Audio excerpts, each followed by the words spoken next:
I joined the Green Party because I believe that the state is there to improve fairness, equality, and that each life is equally valuable, and the Green Party represents those values. I want to live in a society that looks after, rather than demonising, the most vulnerable and the most in need of support. I believe that when you achieve this, everyone benefits. People are happier, they have less mental health issues, and by encouraging rather than demonising, society gets more out of all of its members. So I'd like to thank you for inviting me to this event, to this conversation. For me, it was really exciting hearing some of the great ideas and suggestions, and to see people sharing my passion for improving the lives of our friends and our neighbours. I am deeply concerned, however, about how achievable the solutions presented will be without the support, both morally and financially, of the Westminster Government. In my day job, I run a small business providing finance and accountancy advice to a wide range of voluntary sector organisations across the West Midlands. There are few people with a better understanding of the finances of our precious voluntary sector, and I have to tell you that at the moment the news is not good. Many organisations who provide enormous services to our society are on their last legs. Without increasing their funding, they will soon be forced to close. Disappointingly, all of the other parties represented here are promising further cuts to their budgets. They are also promising further demonisation of the poor and reductions to welfare spending.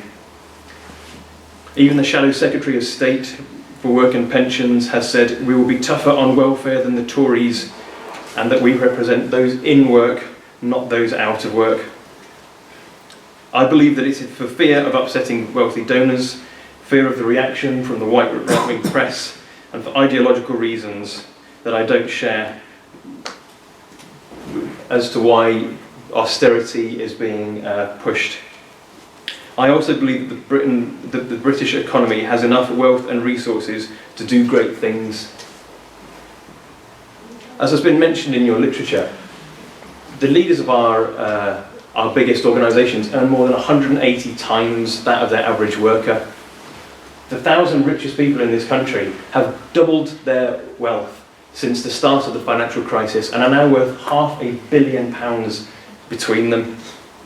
The economy is now larger than it has been at any time in history.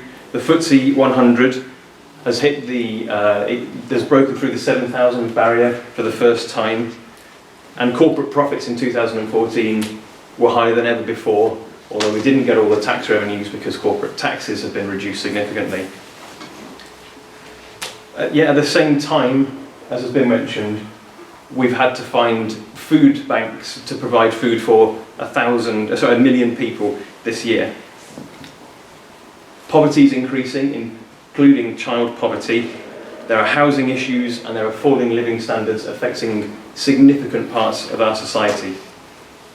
Now, we found £100 billion for illegal wars in Iraq, Afghanistan and Libya.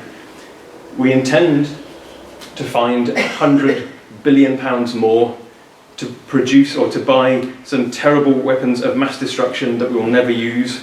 We found £1,000 billion to bail the banks out in 2008. And we've printed £375 billion in quantitative easing to provide banks with liquidity, almost none of which has filtered down to society itself. So I believe we can find money to increase the spending on local authorities, to come up to fund the solutions that you guys have talked about here today. I share many of those desires, and I agree with many of the solutions put forwards.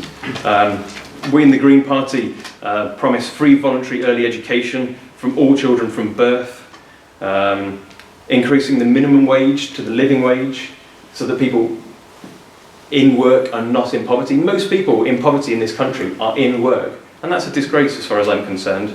I believe we need to end workfare and the sanctioning culture.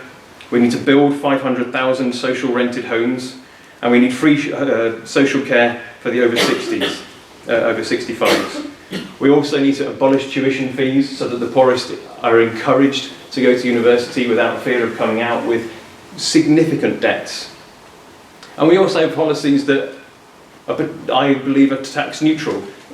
Taking the NHS entirely out of private sector hands. No one should be making health decisions based on the profit motive. I believe we should be bringing transport into the state and improving education. And we'll do this by reducing tax avoidance. The PCS thinks about £120 billion a year is either evaded or aggressively avoided.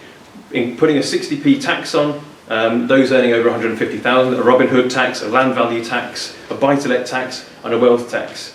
And we get criticised a lot for our spending plans, but I just want to go through that at the moment 39% of GDP is spent on public services. We, in the Green Party, suggest we increase that to 45%, which is consistent with many of our northern European neighbours. This isn't crackers' money. This is what's happening in Denmark and Sweden and Norway and countries like that.